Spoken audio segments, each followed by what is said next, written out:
Hello, so in this video, I'm going to show you guys how to ace the A-Level Physics Paper 5. So this video, we will talk about the first part, which is planning. Question 1, 15 points total. There will be 3 parts.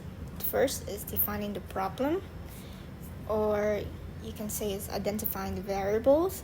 The second part is the methods of data collection. And finally, the analysis of the data. For the next video, I will discuss question 2, the more complicated analysis of data.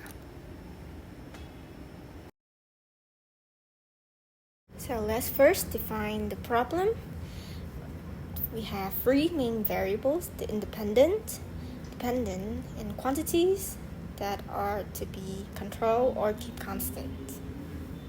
The independent variable is what you change in the experiment, right? Like the weight, the mass, the time, Independent variable is what changed during the experiment. Number of oscillations or the current. The quantities is ought to be controlled, or you just keep it the same throughout the experiment, like temperature, length of the spring, and please do not use the word control variable, alright? It doesn't give you point. Alright, so let's do an example question so we can identify the variables together. Let's read it together, okay? The student investigate the heating of a solid metal cylinder. The cross-sectional area is A and the height is H. The student places a cylinder and an electrical heater in a beaker of water.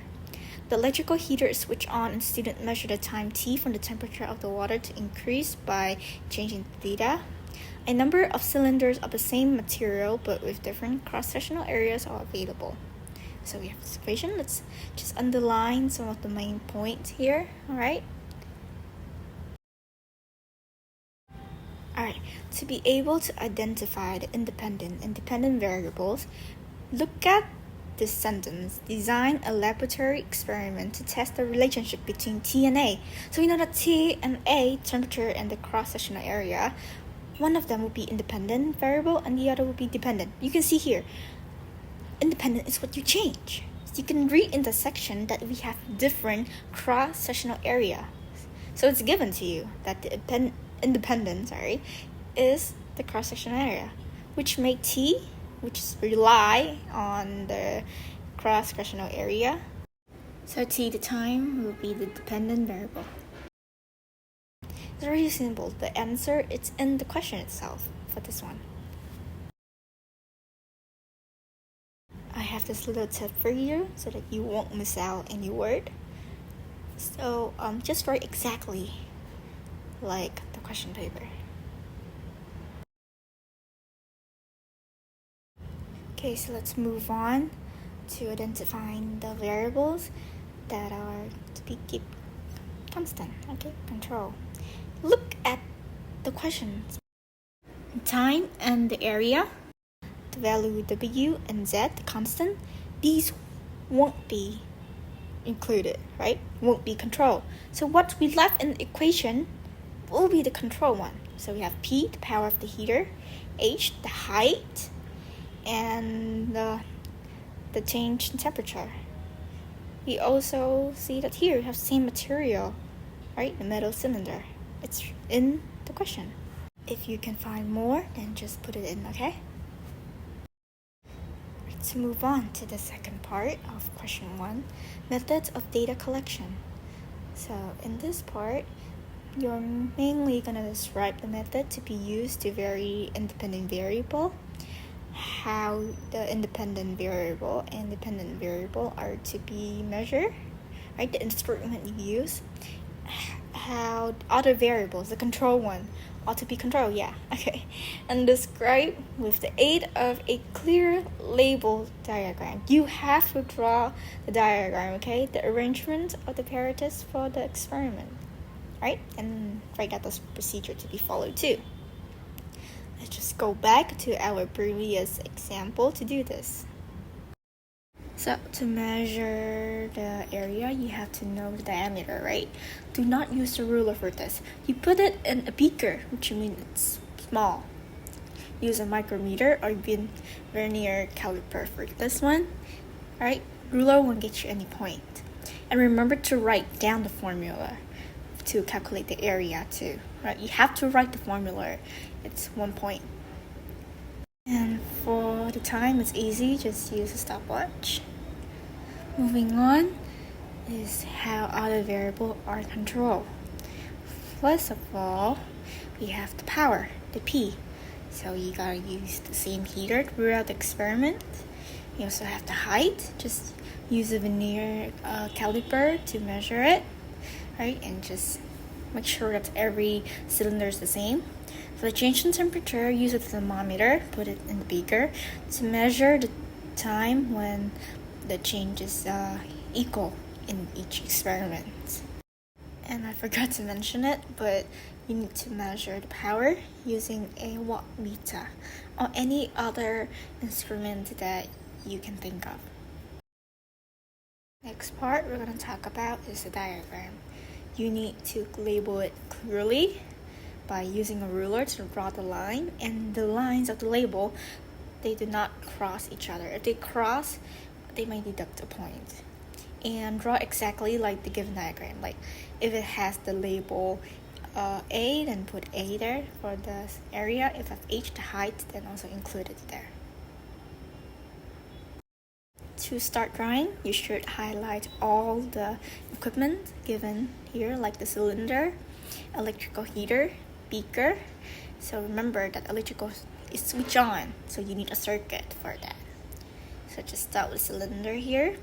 There will be a beaker outside. It will be inside, okay? So it's also say that the electrical heater, it's inside the beaker. So you can put it inside, add in the circuit, and we will start label. You can see that my lines are straight and they're not crossing. I'm trying my best to don't make any of them cross. You also need to add in a thermometer. Everything you use in this experiment needs to be labeled.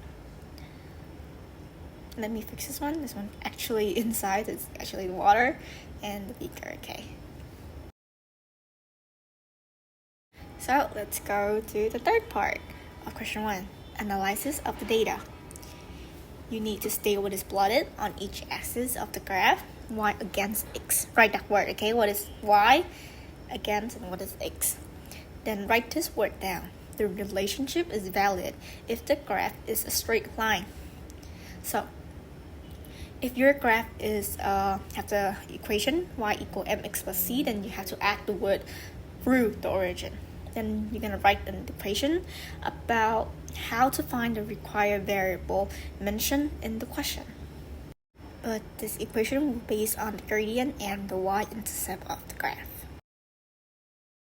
Let's look at the example again. You see here, I will show you how I got to the conclusion. Alright, so this is going to be the graph. I know that y is the time and x is the area. We're going to rewrite the formula.